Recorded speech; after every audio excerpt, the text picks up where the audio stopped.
Hello दोस्तों, कैसे हो आप। मैं हूं आपका होस्ट एजुकेटर पीवीजे। मेरे चैनल पूर्ण विजय में आप सबका स्वागत है।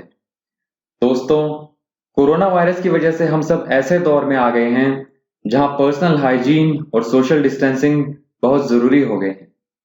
ये फिजिकल लिमिटेशन आपकी प्रिपरेशन में ऑब्स्ट्रक्शन यानी रुकावट ना डाले, इसलिए आज मैं आपके लिए फिजिक्स की सीरीज स्टार्ट करने जा रहा हूं। अब क्वेश्चन आता है कि ये सीरीज किसके लिए ज्यादा बेनिफिशियल होगी। तो मैं आपको बता दूं कि जो स्टूडेंट्स आईआईटी जेई, नीट यानी मेडिकल के एग्जाम्स, बिटसेट, बोर्ड्स के एग्जाम, केवीपीवाई यानी किशोर वैज्ञानिक प्रोत्साहन योजना और सिमिलर टाइप के एग्जाम्स की प्रिपरेशन कर रहे हैं, तो उनको इस सीरीज से काफी हेल्प मिलेगी। अब आप सोच रहे होंगे कि ये सीरीज बाकी चैनल्स और इंस्टीट्यूट से कैसे अलग है। तो मैं आपको बता दूं कि इस सीरीज के अंदर जो आपको कंसेप्ट समझाए जाएंगे वो डिटेल में समझाए जाएंगे और विद एग्जांपल्स एंड क्वेश्चंस। साथ ही एनिमेशन का भी यूज होगा ताकि विजुअलाइज करने में आपको कोई प्रॉब्लम ना आए, क्योंकि फिजिक्स में सबसे इंपॉर्टेंट चीज होती है, सबसे इंपॉर्टेंट टास्क होता है क्वेश्चन के डाटा को विजुअलाइज करना। अगर आपने विजुअलाइज करना सीख लिया तो आधी प्रॉब्लम तो वहीं सॉल्व हो जाती है, बाकी तो सिर्फ मैथमेटिकल इक्वेशन ही बच जाती है। साथ ही ये भी बता दूं कि इस सीरीज में जो नोट्स मैं आपको दूंगा और जो क्वेश्चन सॉल्व करवाऊंगा वो मेरे पर्सनल नोट्स हैं, जिनसे मैं कोचिंग इंस्टीट्यूट में पढ़ाता था। इसलिए आप वीडियो के नोट से डायरेक्ट अपने फेयर नोट्स बना सकते हैं। मेरा एम क्या है, आप सब तक क्वालिटी एजुकेशन प्रोवाइड करवाना, सोशल डिस्टेंसिंग का पालन करते हुए। आप सबसे यही रिक्वेस्ट है कि इस वीडियो सीरीज को ज्यादा से ज्यादा शेयर करें ताकि ज्यादा से ज्यादा स्टूडेंट्स इससे बेनिफिट उठा सके। ये मेरी तरफ से और आपकी तरफ से भी सोसाइटी को और हमारे प्रधानमंत्री जी के डिजिटल इंडिया प्रोग्राम को एक छोटा सा कंट्रीब्यूशन होगा। तो दोस्तों, इस सीरीज के अंदर हम टॉपिक वाइज स्टार्ट करेंगे। इसमें 11th और 12th दोनों क्लास के टॉपिक्स कवर होंगे। ठीक है, मैं कोशिश करूंगा कि 11th और 12th दोनों के टॉपिक्स पैरेलली लेके चलूं। ठीक है, ये 11th के टॉपिक्स हैं हमारे और ये 12th के टॉपिक्स हैं। तो 11th के topics vector, kinematics, laws of motion, तो ये सारी चीजें हम कवर करेंगे और ये 12th के टॉपिक्स हम कवर करेंगे। ठीक है, तो कोशिश मेरी रहेगी कि 11th का एक टॉपिक करवाने के साथ साथ एक 12th का टॉपिक भी स्टार्ट कर दूं। ठीक है, तो अगर 11th के टॉपिक चल भी रहे हैं तो भी 12th क्लास और ड्रॉप आउट जो बच्चे हैं इसकी हेल्प ले सकते हैं, क्योंकि अल्टीमेटली एग्जाम में 11th एंड 12th दोनों क्लास के क्वेश्चंस आएंगे। ठीक है, तो एक मैंने आपको ओवरव्यू बता दिया है इस सीरीज के बारे में, किस तरीके से हम स्टार्ट करेंगे। एक टॉपिक उठाएंगे, फॉर एग्जांपल वेक्टर हम स्टार्ट करेंगे, उसके अंदर हम डिटेल में कंसेप्ट समझेंगे, साथ के साथ उसके क्वेश्चंस भी सॉल्व करेंगे और फाइनली मैं आपको क्वेश्चंस भी बताऊंगा जो एग्जाम्स में आए हुए हैं और हम उनको सॉल्व करने की कोशिश करेंगे। ठीक है, और साथ ही जहां पे एनिमेशंस की रिक्वायरमेंट है, फॉर एग्जांपल यहाँ पे काइनेमेटिक्स, लॉज ऑफ मोशन, किस तरीके से फोर्सेस लग रहे हैं, क्या इफेक्ट हो रहा है उन चीजों का। ठीक है, तो ये एनिमेशंस के थ्रू हम डिटेल में समझेंगे उस चीज को। तो चलिए, आपका ज्यादा समय ना लेते हुए हम सीरीज स्टार्ट करते हैं और इसमें फर्स्ट चैप्टर हम स्टार्ट करेंगे स्केलर्स एंड वेक्टर्स से। तो चलिए शुरू करते हैं।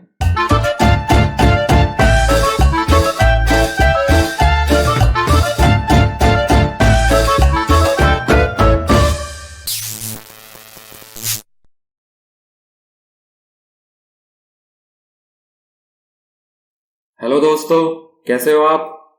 आज हम फिजिक्स की सीरीज स्टार्ट कर रहे हैं और इस सीरीज के अंदर सबसे पहला जो चैप्टर हम देखेंगे that will be scalars and vectors. See as such scalars and vectors से डायरेक्टली क्वेश्चन बहुत रेयरली आते हैं, बट इसकी एप्लीकेशंस बहुत हैं। आगे आने वाले चैप्टर्स के अंदर में लाइक इन मैकेनिक्स हो गया या आगे जितने टॉपिक्स होंगे तो उन सब के अंदर वेक्टर्स की एप्लीकेशंस आपको मिलेंगी।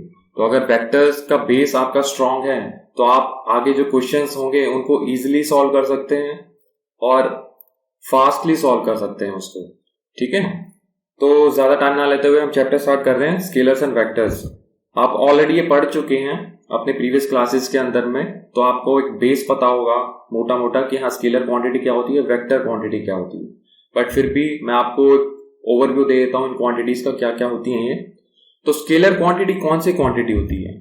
स्केलर क्वांटिटी वो क्वांटिटी होती है जिसका सिर्फ मैग्नीट्यूड होता है, इसकी कोई डायरेक्शन नहीं होती है। फॉर एग्जाम्पल मास की बात करते हैं, ठीक है। सपोज ये एक ब्लॉक है मेरे पास में, इसका वेट जो है मान लिया 2 kg है। तो क्या हम डिफाइन कर सकते हैं इस 2 kg जो वेट है ये इस डायरेक्शन में है या इस डायरेक्शन में है या इस डायरेक्शन में है? नहीं कर सकते ना, क्योंकि ये इसकी अपनी इंटरनल प्रॉपर्टी है, इसकी कोई डायरेक्शन नहीं है कि इस डायरेक्शन के अंदर ये 2 kg है। तो ये क्वांटिटी जो मास की बात कर रहे हैं कौन सी क्वांटिटी हो गई? स्केलर क्वांटिटी, क्योंकि इसका सिर्फ मैग्नीट्यूड है, इसकी डायरेक्शन नहीं है कोई भी, ठीक है। तो ऐसी क्वांटिटीज को हम क्या बोलेंगे? स्केलर क्वांटिटी, ठीक है। इसी तरीके से लेंथ हो गया, स्पीड हो गई। फॉर एग्जाम्पल ये एक बॉय की बात करते हैं, मैंने कह दिया कि इस बॉय की स्पीड 10 मीटर पर सेकेंड है। तो क्या मैंने यहाँ पे इसकी डायरेक्शन डिफाइन की कि ये बॉय इस डायरेक्शन में मूव कर रहा है 10 मीटर पर सेकेंड से, या इस डायरेक्शन में मूव कर रहा है, किस डायरेक्शन में मूव कर रहा है, ये मैंने डिफाइन नहीं किया। तो ये जो 10 मीटर पर सेकेंड स्पीड मैंने डिफाइन की, तो ये कौन सी क्वांटिटी हुई? ये स्केलर क्वांटिटी हुई, क्योंकि इसका सिर्फ मैग्नीट्यूड है, ठीक है।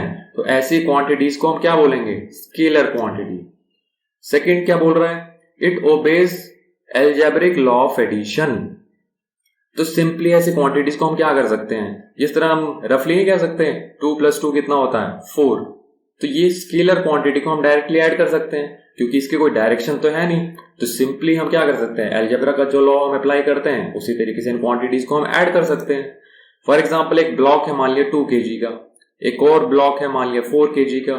तो अगर मैं कंबाइंड मास की अगर बात करूं तो सिंपली क्या करेंगे, 2 + 4 that will be equal to 6 kg, ठीक है। तो ऐसे क्वांटिटीज को हम क्या बोलते हैं? Scalar quantities. और ऐसे क्वांटिटीज को हम ऐड कैसे कर सकते हैं? सिंपली अलजेब्रा के लॉ से। सेकेंड क्वांटिटी क्या होती है? Vector quantity. So vector are the quantities which have magnitude as well as direction. For example displacement है, वेलोसिटी है। अभी यहाँ पे बॉय की हमने बात की थी, तो अगर मैं कहूं ये एक बॉय है, ठीक है, और he is moving with the speed of 10 metre per second in this direction. Suppose ये एक्स डायरेक्शन है, तो एक्स डायरेक्शन में मूव कर रहा है वो। तो अब मैं क्या कहूंगा, क्या ये खाली स्पीड है? नहीं, स्पीड के साथ में मैंने क्या कर दिया, इसकी डायरेक्शन भी डिफाइन कर दी कि एक्स डायरेक्शन में बॉय हमारा मूव कर रहा है। तो ऐसी क्वांटिटी को हम क्या कहेंगे? Vector quantity. आगे हम देखेंगे, इसको हम रिप्रेजेंट कर सकते हैं ऐसे 10 आई कैप मीटर पर सेकेंड। 10 क्या रिप्रेजेंट कर रहा है? इसका मैग्नीट्यूड रिप्रेजेंट कर रहा है। आई कैप क्या रिप्रेजेंट कर रहा है? कि ये एक्स डायरेक्शन में मूव कर रहा है, ठीक है। तो ऐसे क्वांटिटीज जिनके अंदर मैग्नीट्यूड भी होता है प्लस डायरेक्शन भी होती है, तो ऐसी क्वांटिटीज को क्या बोलते हैं हम? Vector quantity. These quantities obey law of addition of vectors. हमने स्केलर क्वांटिटीज में सिंपली क्या किया था? 2 + 2 4, ठीक है। बट वेक्टर क्वांटिटीज को हम ऐसे ऐड नहीं कर सकते हैं, क्योंकि वेक्टर के अंदर में क्या होता है? डायरेक्शन भी होती है।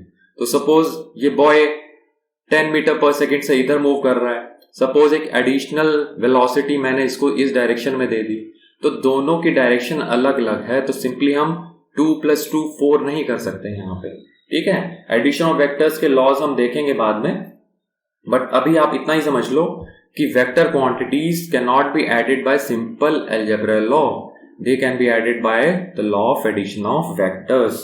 क्लियर है? तो ये दो क्वांटिटीज हमको पता लग गई, एक स्केलर क्वांटिटी होती है और एक वेक्टर क्वांटिटी होती है, ठीक है। स्केलर्स को डायरेक्टली ऐड कर सकते हैं, तो इसमें हम ज्यादा डिटेल में क्या ही पढ़ेंगे। वेक्टर क्वांटिटीज को हम डिटेल में पढ़ेंगे आगे, किस तरीके से ऐड होते हैं, किस तरीके से रिप्रेजेंट करते हैं इसको, किस तरीके से इनका मल्टीप्लीकेशन होता है वेक्टर्स का, ठीक है, और उसकी फर्दर एप्लीकेशंस क्या होंगी। तो हम स्टार्ट करते हैं वेक्टर क्वांटिटीज से। सबसे पहले हम बात कर रहे हैं इसकी रिप्रेजेंटेशन से, ठीक है। एक वेक्टर को हम रिप्रेजेंट कैसे करते हैं? तो geometrically A vector is represented by line with an arrow indicating the direction of vector and its length indicating the magnitude of vector. Clear है? एक वेक्टर को हम कैसे रिप्रेजेंट करते हैं, सिंपली एक एरो बना देते हैं, ठीक है। सपोज इस डायरेक्शन में हमको एक वेक्टर डिफाइन कर रहा है, तो यहाँ पे हम क्या करेंगे, एक एरो बना देंगे। तो ये जो होता है स्टार्टिंग पॉइंट, ये जो क्या लिखा है इनिशियल पॉइंट, इसको हम कहते हैं टेल ऑफ वेक्टर। और ये जो फाइनल पॉइंट है जहां तक हमारा वेक्टर जा रहा है, that is the final point, उसको हम कहते हैं हेड। तो हमारा वेक्टर कहां से स्टार्ट होगा, टेल से स्टार्ट होगा और कहां तक, हेड तक जाएगा, ठीक है। तो ये जो एरो इंडिकेट कर रहा है वो क्या रिप्रेजेंट कर रहा है, इस वेक्टर की डायरेक्शन। और इसकी लेंथ जो रिप्रेजेंट कर रहा है, ठीक है, वो रिप्रेजेंट करेगा इसका मैग्नीट्यूड, ठीक है।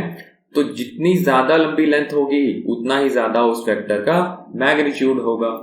फॉर एग्जाम्पल वेलोसिटी है मान लिया 2 मीटर पर सेकेंड, तो उसको अगर मान लिया ऐसे रिप्रेजेंट कर रहा हूं मैं, ठीक है, इसका मैग्नीट्यूड रिप्रेजेंट कर दिया 2 से मैंने। तो एक और वेक्टर है मान लिया, उसकी वेलोसिटी है मान लिया 4 मीटर पर सेकेंड, तो उसकी लेंथ क्या हो जाएगी, इससे डबल। क्लियर है, डायरेक्शन दोनों की सेम है बट मैग्नीट्यूड क्या है, इसका ज्यादा है, इसका डबल है इससे। तो वेक्टर का रिप्रेजेंटेशन समझ में आ गया। मैथमेटिकली कैसे कर सकते हैं हम, mathematically A vector is represented by A vector. एक जनरल हमने सिंबल लिया है, मान लिया वेलोसिटी को रिप्रेजेंट करना है तो क्या करेंगे, एक वी सिंबल यूज करेंगे और उसके ऊपर क्या लगा देंगे, एक एरो लगा देंगे हम, ठीक है। तो ये वेक्टर क्वांटिटी को रिप्रेजेंट करने का मैथमेटिकल एक्सप्रेशन है, ठीक है। तो ये जो है हमने आगे जो लिखा है ए वेक्टर, इसको हम कैसे बोलेंगे, A vector is equal to mod of A vector into A cap. तो ये जो मॉड ऑफ ए वेक्टर हमने लिखा है यहाँ पे, ये क्या रिप्रेजेंट कर रहा है, इस वेक्टर का मैग्नीट्यूड, ठीक है। मैथ्स में आपने देखा होगा मॉड ऑफ ए वेक्टर क्या होता है, एक क्वांटिटी होती है जो हमेशा क्या रहती है, पॉजिटिव रहती है। तो ये क्या रिप्रेजेंट करेगा, इसका मैग्नीट्यूड। और ए कैप ये एक रिप्रेजेंटेशन है वेक्टर की डायरेक्शन को दिखाने के लिए, ठीक है। आगे हम देखेंगे यूनिट वेक्टर कैसे डिफाइन करते हैं, बट अभी आप समझ लो कि वेक्टर को रिप्रेजेंट ऐसे किया जाता है, ठीक है। ये रिप्रेजेंट करेगा इसका मैग्नीट्यूड और ये क्या रिप्रेजेंट करेगा, इसकी डायरेक्शन। फॉर एग्जाम्पल मान लिया मेरे को डिफाइन करना, ये 10 मीटर पर सेकेंड था यहाँ पे एक्स डायरेक्शन में, तो हमने क्या लिखा था यहाँ पे, सबसे पहले क्या आएगा, इसका मैग्नीट्यूड। मैग्नीट्यूड कितना था, 10, और उसकी डायरेक्शन क्या थी हमारी, एक्स डायरेक्शन में मूव कर रहा था। तो एक्स डायरेक्शन में एक यूनिट वेक्टर को हम कैसे डिफाइन करते हैं, आई कैप से। तो ये क्या हो जाएगा, 10 आई कैप मीटर पर सेकेंड, ठीक है। तो वेक्टर का रिप्रेजेंटेशन समझ में आ गया कैसे करते हैं। चलो आगे बढ़ते हैं। ये कुछ इंपॉर्टेंट पॉइंट्स हम पढ़ेंगे वेक्टर के बारे में। आप इंपॉर्टेंट उनकी प्रॉपर्टीज कह सकते हैं जो आपको पता होनी चाहिए हर एक वेक्टर के बारे में, ठीक है। तो सबसे पहले जो प्रॉपर्टी हम पढ़ रहे हैं दैट इज इनवेरिएंसी ऑफ वेक्टर। सी वेरिएंसी का मतलब क्या होता है, मतलब कोई चीज वेरी कर रही है, ठीक है। और इनवेरिएंसी का मतलब क्या हो गया, वो वेक्टर वेरी नहीं करेगा, मतलब वेक्टर में चेंज नहीं आएगा, ठीक है। तो इसी प्रॉपर्टी को क्या लिखा हुआ है, if A vector is displaced parallel to itself it does not change. इसका मतलब क्या है, अगर किसी वेक्टर को मैं उसी के पैरेलल अगर डिस्प्लेस कर दूंगा तो वो वेक्टर हमारा चेंज नहीं होगा, ठीक है। फॉर एग्जाम्पल ये एक ए वेक्टर हमने लिखा हुआ है यहाँ पे, ठीक है। तो हमने क्या किया, इसको पैरेलली शिफ्ट कर दिया, कहां पे, इसी के पैरेलली शिफ्ट कर दिया आगे। तो क्या ये वेक्टर चेंज होगा, आप बताओ, चेंज होना चाहिए या नहीं होना चाहिए। अभी हमने क्या पढ़ा था, वे vector quantities defined by two things. First क्या था उसका मैग्नीट्यूड, और सेकंड चीज क्या थी उसकी डायरेक्शन। तो अभी हम देख लेंगे हमने यहाँ पे क्या चेंज किया। क्या मैंने इसकी लेंथ चेंज की वेक्टर की, नहीं। तो क्या मैंने मैग्नीट्यूड चेंज किया, नहीं चेंज किया। मैंने वेक्टर को डिस्प्लेस किया उसके पैरेलल डायरेक्शन में, ठीक है। तो क्या मैंने डायरेक्शन चेंज की इसकी, नहीं। तो क्या मैंने वेक्टर चेंज किया, नहीं। तो इसका मतलब क्या हुआ, A vector will be equal to B vector. समझ में आ रहा है ना आपको, ये पैरेलली शिफ्ट करने वाला फंडा। फॉर एग्जाम्पल अगर ये एक वेक्टर है मेरे पास में, मैं इसको पैरेलली शिफ्ट कर दूं, ऐसे उठा के यहां पे रख दूं, तो क्या मैंने वेक्टर को चेंज किया, नहीं चेंज किया, क्योंकि ना तो मैंने इसकी लेंथ चेंज की, इसका मतलब मैग्नीट्यूड चेंज नहीं किया, ना ही मैंने इसकी डायरेक्शन चेंज की। तो इसका मतलब क्या किया, मैंने वेक्टर को चेंज नहीं किया। सेम चीज यहां पे है। इसी तरीके से इसको पैरेलली शिफ्ट करके अगर मैं यहां पे अगर ले आऊं तो क्या मैं वेक्टर चेंज होगा, नहीं चेंज होगा। तो इसका मतलब क्या हुआ, A vector will be equal to C vector. तो इसका मतलब क्या है, पैरेलली अगर मैंने किसी भी वेक्टर को ऐसे शिफ्ट किया तो वो चेंज नहीं होगा, ठीक है। तो इसलिए क्या लिखा है, A vector is equal to B vector is equal to C vector. चलो next point, if A vector is rotated through an angle other than multiple of 2 pi it changes, ठीक है। तो अगर किसी वेक्टर को मैं रोटेट कर दूं 2 पाई एंगल छोड़ के, दैट इज 360 डिग्री एंगल छोड़ के, अगर मैं उसको रोटेट करता हूं तो वो चेंज हो जाएगा। तो इसको हम एग्जांपल के तौर पे हम 360 डिग्री एंगल ही ले लेते हैं पहले, ठीक है। फॉर एग्जांपल ये एक वेक्टर है मेरे पास में, अब इस वेक्टर को मान लिया 360 डिग्री रोटेट मैं कर दूं, तो 360 डिग्री रोटेट करेंगे कैसे, ये कितना एंगल हो गया मेरा, इसके जस्ट ऑपोजिट अगर मैं ले आऊं इस वेक्टर को घुमा के, तो ये कितना हो गया 180 डिग्री। इसको फर्दर 180 डिग्री अगर मैं घुमा दूं तो ये कितना हो जाएगा, वहीं पे पहुंच जाएगा वेक्टर। तो ना तो मैंने उसका मैग्नीट्यूड चेंज किया, ना ही मैंने उसकी डायरेक्शन चेंज की, तो वेक्टर क्या हुआ, चेंज हुआ नहीं, चेंज हुआ। अब 360 डिग्री छोड़ के किसी और एंगल पे आए हम, फॉर एग्जाम्पल ये ए वेक्टर था, अब इसको मैंने रोटेट करके मैं इस डायरेक्शन में लेके आ गया, तो क्या मैंने वेक्टर को चेंज किया, क्या ए वेक्टर और बी वेक्टर सेम होंगे, आप बताओ सोच के, होंगे नहीं होंगे। क्यों, क्योंकि vector is defined by 2 properties, one is magnitude, second is direction, ठीक है। तो यहां पे क्या मैंने लेंथ चेंज की, नहीं चेंज की, तो मैग्नीट्यूड तो मैंने चेंज नहीं किया, बट सेकेंड प्रॉपर्टी क्या है, डायरेक्शन। तो क्या मैंने वेक्टर की डायरेक्शन चेंज कर दी, यस। वेक्टर पहले किस डायरेक्शन में था, इस डायरेक्शन में, अब मैंने चेंज करके इसकी डायरेक्शन कहां कर दी, इधर। तो क्या मैंने डायरेक्शन चेंज की, यस। तो क्या वेक्टर मेरा सेम रहेगा, नहीं। तो इसलिए A vector will not be equal to B vector. Next, equal vectors, 2 vectors are called equal if their magnitudes and directions are same, ठीक है। तो हमने सर यही पढ़ा अभी तक कि मैग्नीट्यूड और डायरेक्शन सेम होने चाहिए, क्योंकि हमने अभी तक क्या पढ़ा था, vector is defined by 2 things, first is magnitude, second is direction. तो फॉर एग्जांपल मेरे पास वेलोसिटी है, ठीक है। वेलोसिटी क्या है, एक वेक्टर क्वांटिटी है, तो वेलोसिटी मैंने कह दिया 10 मीटर पर सेकेंड है, सपोज एक्स डायरेक्शन के अंदर में, ठीक है। सेकेंड क्वांटिटी मैं कह देता हूं मेरे पास डिस्प्लेसमेंट है, सपोज इस वेक्टर से डिफाइन कर देता हूं मैं, डिस्प्लेसमेंट है 10 मीटर और वो भी मान लिया एक्स डायरेक्शन के अंदर में। तो हमने क्या पढ़ा था अभी तक, वेक्टर जो है that is defined by 2 things, first is magnitude, second is direction. तो यहाँ पे वेलोसिटी वेक्टर है, इसका मैग्नीट्यूड कितना है 10 और डायरेक्शन क्या है x, डिस्प्लेसमेंट का मैग्नीट्यूड कितना है 10 बट और डायरेक्शन भी क्या है x। तो अभी तक की स्टेटमेंट के हिसाब से ये दोनों वेक्टर क्या होने चाहिए, सेम होने चाहिए थे, इसको इक्वल होना चाहिए था। बट क्या ये दोनों इक्वल हो सकते हैं, हो सकते हैं क्या, नहीं हो सकते, क्योंकि आगे क्या लिखा है, they represent values of same physical quantity. यहां पे वेलोसिटी की यूनिट क्या है, मीटर पर सेकेंड, डिस्प्लेसमेंट की यूनिट क्या है, मीटर। तो क्या मैं मीटर पर सेकेंड को कंपेयर कर सकता हूं क्या मीटर के साथ में, नहीं कर सकता। ये क्वांटिटी सेम होनी चाहिए तभी हम कंपेयर कर पाएंगे, ठीक है। तो अगर इक्वल वेक्टर्स की बात करें तो मैग्नीट्यूड डायरेक्शन तो सेम होने ही चाहिए, साथ ही साथ they represent the values of same physical quantity. अगर वेलोसिटी है तो उसको कंपेयर किससे करेंगे, वेलोसिटी से। डिस्प्लेसमेंट है तो उसको कंपेयर किससे करेंगे हम, डिस्प्लेसमेंट से। क्लियर है इक्वल वेक्टर्स क्या होते हैं। नेक्स्ट आता है एंगल बिटवीन द 2 वेक्टर्स। सो दो अगर वेक्टर्स है हमारे पास, उसके बीच में अगर एंगल निकालना है तो वो कैसे हम कैलकुलेट कर सकते हैं। तो क्या लिखा है, the smaller of the 2 angles between the vectors when they are placed tail to tail by displacing either of the vectors parallel to itself. Clear हो रहा है यहाँ पे क्या बोलना चाह रहा है ये। सपोज ये एक वेक्टर है मेरे पास में, ए वेक्टर, ठीक है। मान लिया ये एक्स डायरेक्शन है, एक्स डायरेक्शन में ये वेक्टर है। एक दूसरा वेक्टर है मान लिया बी वेक्टर, और वो जो है यहाँ पे एक्स के साथ में एंगल बना रहा है थीटा, और हमको निकालना है ए वेक्टर और बी वेक्टर के बीच में एंगल कितना होगा। तो यहाँ पे सबसे पहले क्या करना है, हमको टेल टू टेल ज्वाइन करना है दोनों वेक्टर्स को पैरेलली शिफ्ट करके, ठीक है। तो हम क्या कर सकते हैं, या तो ए वेक्टर को पैरेलली शिफ्ट करके यहां पे ले आऊं, या बी वेक्टर को पैरेलली शिफ्ट करके यहां पे ले आऊं। तो मैं सबसे पहले क्या करना है, टेल पकड़नी है इसकी। तो इसकी टेल कहां पे है, ये रही। इसकी टेल कहां पे है, ये रही। तो हमको क्या करना है, टेल से टेल को ज्वाइन करना है बाय डिस्प्लेसिंग वेक्टर्स पैरेलली। तो इसको पैरेलली शिफ्ट करते हुए मैंने क्या किया, यहां पे इस वेक्टर को यहां पे लेके आ गया, तो पैरेलली शिफ्ट किया, ठीक है ना। तो मैग्नीट्यूड चेंज किया, ना ही इसकी डायरेक्शन चेंज की। तो ये क्या हो गया मेरा वेक्टर बी, और ये क्या एंगल बना रहा था, थीटा एंगल बना रहा था एक्स के साथ में। तो ये एंगल कितना हो जाएगा, थीटा। तो इसका मतलब दोनों वेक्टर्स के बीच में एंगल कितना हो गया, थीटा।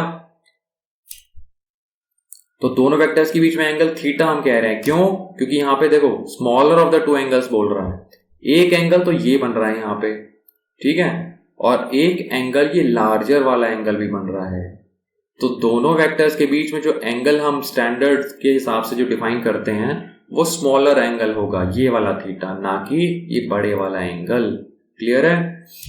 तो ये होता है angle between the two vectors. अब ये दूसरा एग्जांपल यहां पे लिया हुआ है। यहां पे मान लिया क्या था, ये एक वेक्टर मेरे पास ये था, इसको हम ए वेक्टर बोल रहे हैं।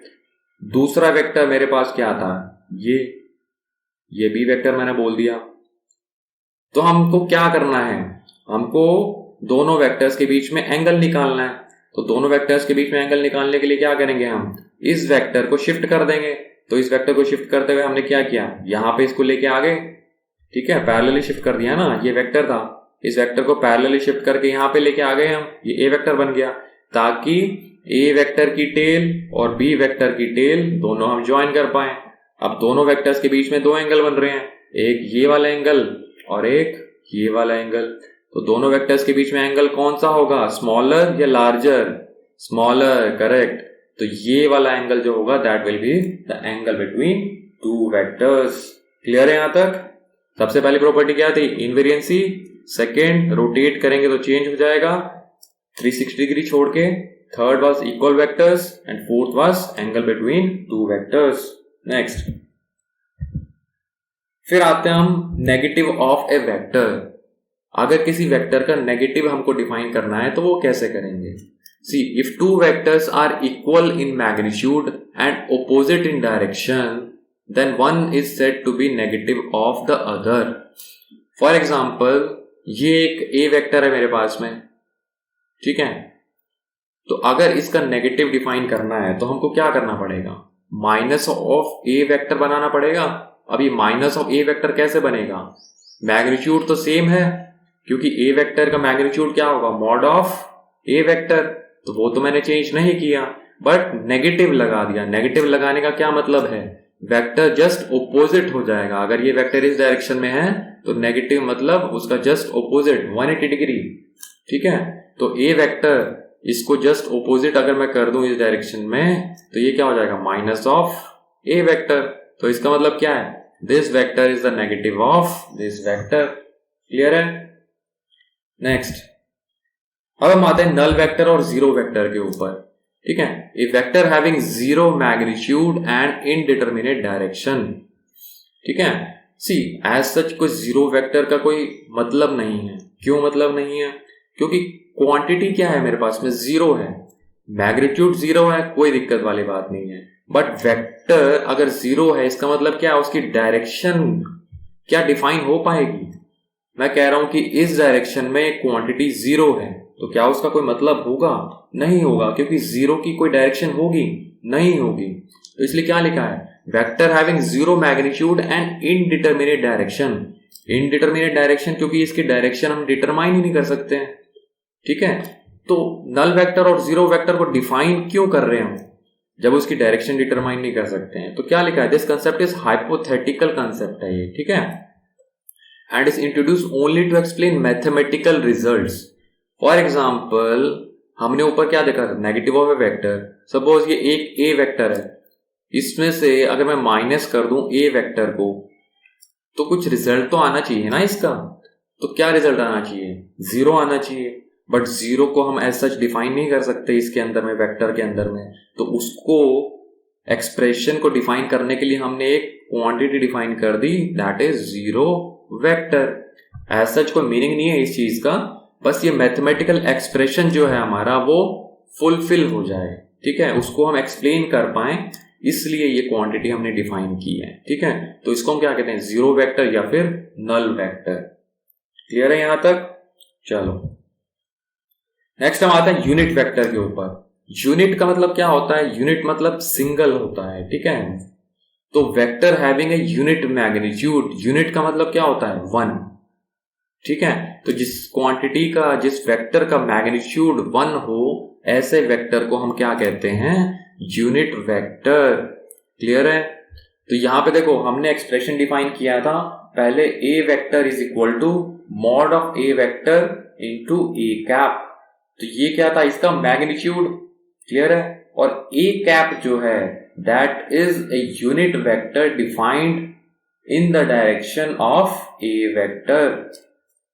एग्जाम्पल के तौर पे हम देखते हैं, मान लिया वेलोसिटी जो है हमारी 10 मीटर पर सेकेंड है, ठीक है, आई कैप डायरेक्शन के अंदर में। तो ये क्या है, मेरा मैग्नीट्यूड, और ये क्या हो गई, मेरी डायरेक्शन। तो ये जो आई कैप हमने डिफाइन किया है that is a unit vector in X direction. Clear है? तो ये जो यूनिट वेक्टर है, इसको ए कैप को हम क्या लिख सकते हैं, A vector divided by mod of A vector, क्योंकि ये क्या है, मैग्नीट्यूड, और मैग्नीट्यूड को हम, स्केलर क्वांटिटी को हम क्या कर सकते हैं, नीचे डिवाइड कर सकते हैं इससे। तो ये क्या हो जाएगा, A vector divided by mod of A vector. तो ये जो क्वांटिटी है, ये जो वेक्टर आया, इसको हम कहते हैं यूनिट वेक्टर। ऐसा वेक्टर जो ए वेक्टर की डायरेक्शन में है और उसका मैग्नीट्यूड क्या है, 1। क्योंकि ए वेक्टर को हम क्या लिख सकते हैं, ए वेक्टर को हम लिख सकते हैं mod of A vector into A cap, और डिवाइडेड बाय क्या किया था हमने, मॉड ऑफ ए वेक्टर। तो ये कट गया, तो क्या बचा हमारा, ए कैप। ए कैप मतलब क्या हुआ, it's a unit vector defined in the direction of A vector. ठीक है, क्लियर है? तो यहां पे देखो हम स्टैंडर्ड के हिसाब से एक्स, वाई और जेड के अंदर में 3 यूनिट वेक्टर्स डिफाइन करते हैं, और इसी के बेस पे आगे हम जितने भी वेक्टर्स हैं उनको क्लासिफाई कर पाएंगे।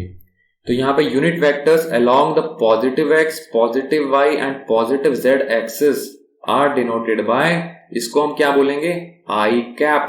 ठीक है, ये आई लिखा था हमने और आई के ऊपर ये टोपी चढ़ा दी हमने। ठीक है, तो इसको हम क्या कह रहे हैं, इसको हम कह रहे हैं कैप। ठीक है, तो आई कैप, तो आई कैप किस डायरेक्शन में हो गया, पॉजिटिव एक्स में। और ये क्या लिखा है हमने, जे कैप, तो ये कौन सी डायरेक्शन में, पॉजिटिव वाई डायरेक्शन में। ठीक है, और ये क्या लिखा है, के कैप, तो ये किस डायरेक्शन में, पॉजिटिव जेड डायरेक्शन के अंदर में। ठीक है, such that mod of I cap is equal to mod of J cap is equal to mod of K cap is equal to 1। क्योंकि यूनिट वेक्टर कौन से वेक्टर्स होते हैं जिनका मैग्नीट्यूड क्या होता है, 1। तो मॉड ऑफ आई कैप का मतलब क्या हुआ, आई कैप का मैग्नीट्यूड वो कितना होगा, 1। मॉड ऑफ जे कैप कितना होगा, 1। मॉड ऑफ के कैप कितना होगा, 1। तो यहाँ पे एक्सिस में अगर हम डिफाइन करें तो आई कैप क्या होगा, एक unit vector. For example metre में अगर मैं डिफाइन कर रहा हूं तो 1 मीटर का vector in X direction that will be equal to I cap. ठीक है, सिमिलरली वाई डायरेक्शन के अंदर अगर मेरे को डिफाइन करना है तो ये कितना होगा, 1 मीटर का vector in the direction of Y will be G cap. Similarly Z direction के अंदर में 1 मीटर का vector in the direction of Z will be equal to K cap. Clear है ना आपको, यूनिट वेक्टर क्या होता है। और एक्स, वाई और जेड एक्सिस के अंदर में हमने 3 यूनिट वेक्टर्स डिफाइन किए, I cap, J cap and K cap. ठीक है, चलो आगे बढ़ते हैं। तो अभी तक जो भी हमने पढ़ा उसके बेस पे ये क्वेश्चन है।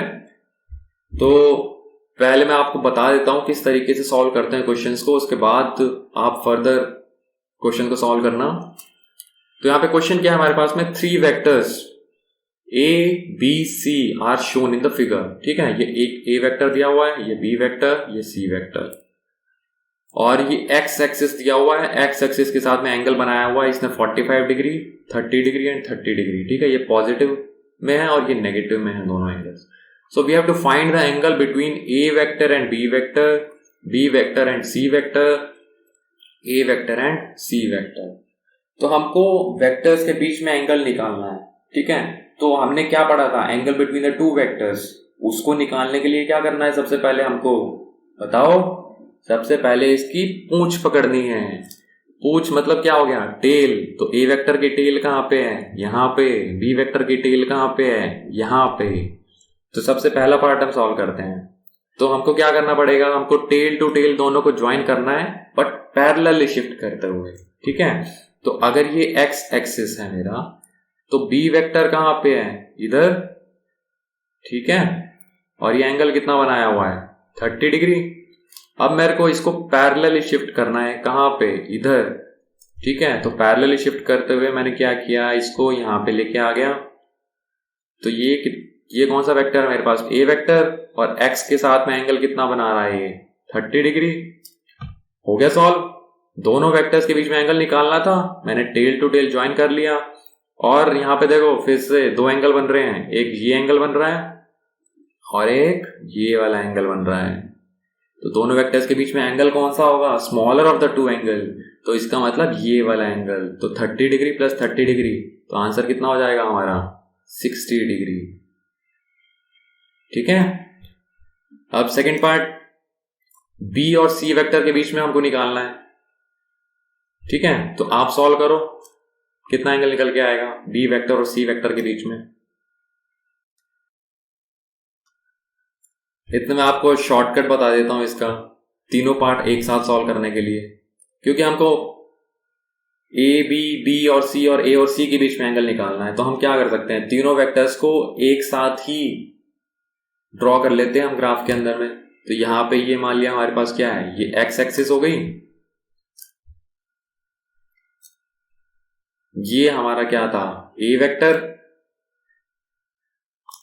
ठीक है। ये एंगल कितना बना रहा था, 30 डिग्री। तो ये इसकी टेल हो गई। अब इसी टेल पे हमको क्या करना है, बी को ज्वाइन करना है। तो ये बी वेक्टर हो गया, ये एंगल कितना हो गया मेरा, 30 डिग्री। अब देखो सी वेक्टर क्या है, सी वेक्टर की टेल कहाँ पे, यहाँ पे, और एक्स के साथ में एंगल कितना बना रहा है, ये 45 डिग्री। तो यहाँ पे ये सी वेक्टर मैंने ज्वाइन कर दिया, इसको पैरेलली क्या किया, पैरेलली शिफ्ट करते हुए यहाँ पे लेके आ गया मैं, ठीक है।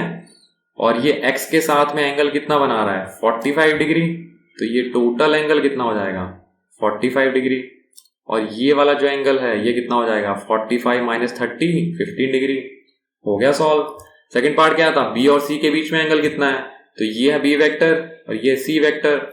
दोनों वेक्टर्स के बीच में जो स्मॉलर एंगल होगा वो कौन सा है, 15 डिग्री, ठीक है। ये वाला बड़े वाला एंगल मत ले लेना। तो सेकंड पार्ट का आंसर कितना हो जाएगा हमारा, that will B 15 degree. Third part, A vector और सी वेक्टर के बीच में एंगल कितना होगा, ठीक है। तो ये कौन सा है मेरे पास में, ए वेक्टर, और ये है सी वेक्टर। तो दोनों के बीच में एंगल कौन सा हो गया, ये। तो ये टोटल देख लो आप कितना होगा, ये 30 डिग्री, ये 30 डिग्री और ये है 15 डिग्री। तो कितना हो गया, 75 डिग्री। क्लियर है। चलो नेक्स्ट क्वेश्चन करते हैं। A unit vector along east is defined as I cap. A force of 10 Newton acts westwards. Represent the force in terms of I cap. ठीक है। नॉर्थ साउथ ईस्ट वेस्ट पता है आप लोगों को, ये नॉर्थ होता है, ये साउथ, ये वेस्ट, ये ईस्ट, ठीक है।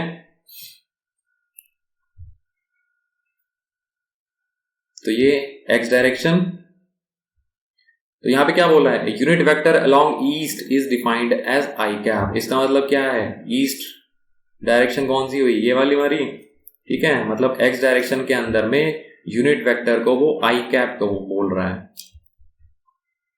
और यहां पे फोर्स बोल रहा है 10 न्यूटन एक्स वेस्टवर्ड्स। तो यहां पे जो फोर्स है कहां पे लग रहा है, वेस्टवर्ड डायरेक्शन में। इसका मतलब कहां पे लग रहा है, नेगेटिव एक्स डायरेक्शन के अंदर में फोर्स लग रहा है कितना, 10 न्यूटन।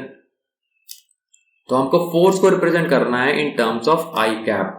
तो यहां पे किसी भी वेक्टर को अगर हमको डिफाइन करना है तो वो कैसे लिखेंगे हम, that will A vector will be equal to mod of A vector into A cap. इसका मतलब क्या है, ये तो हो गया इसका मैग्नीट्यूड और ये क्या हो गई उसकी डायरेक्शन।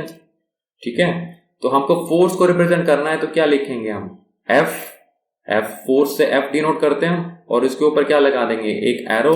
तो ये क्या हो गया, एफ वेक्टर। तो इसको हम कैसे इक्वेट करेंगे, यहां पे क्या लिखना है हमको, इसका मैग्नीट्यूड कितना है, 10 न्यूटन। अब ये क्या है, that is a unit vector defined in the direction of A vector. तो यहां पे हमको क्या लिखना पड़ेगा, हमको यूनिट वेक्टर लिखना है किस डायरेक्शन में, जिस डायरेक्शन में हमारी फोर्स है। ठीक है, ये जो आई कैप हमने लिखा है, आई कैप किस डायरेक्शन में है, पॉजिटिव एक्स डायरेक्शन में। बट हमारी जो फोर्स लग रही है वो कहां लग रही है, नेगेटिव एक्स डायरेक्शन में। तो इस डायरेक्शन में यूनिट वेक्टर निकालने के लिए क्या करेंगे हम, अगर ये आई कैप है पॉजिटिव एक्स है तो नेगेटिव एक्स के अंदर में यूनिट वेक्टर क्या हो जाएगा, minus of I cap. Clear है ना। अगर इस डायरेक्शन में आई कैप है तो इसके जस्ट ऑपोजिट डायरेक्शन में हमने क्या पढ़ा था, नेगेटिव ऑफ ए वेक्टर। ठीक है, तो वो क्या होगा, उसके जस्ट ऑपोजिट डायरेक्शन में vector, that is minus I cap. अभी माइनस आई कैप की डायरेक्शन किससे मैच कर रही है, जिस डायरेक्शन में हमारी फोर्स है। ठीक है, तो यहां पे हम क्या लिख देंगे, माइनस ऑफ आई कैप। ठीक है, और यूनिट क्या लिख देंगे, न्यूटन। इसको हम ऐसे भी लिख सकते हैं, minus of 10 I cap Newton. Clear है, समझ में आ गया। चलो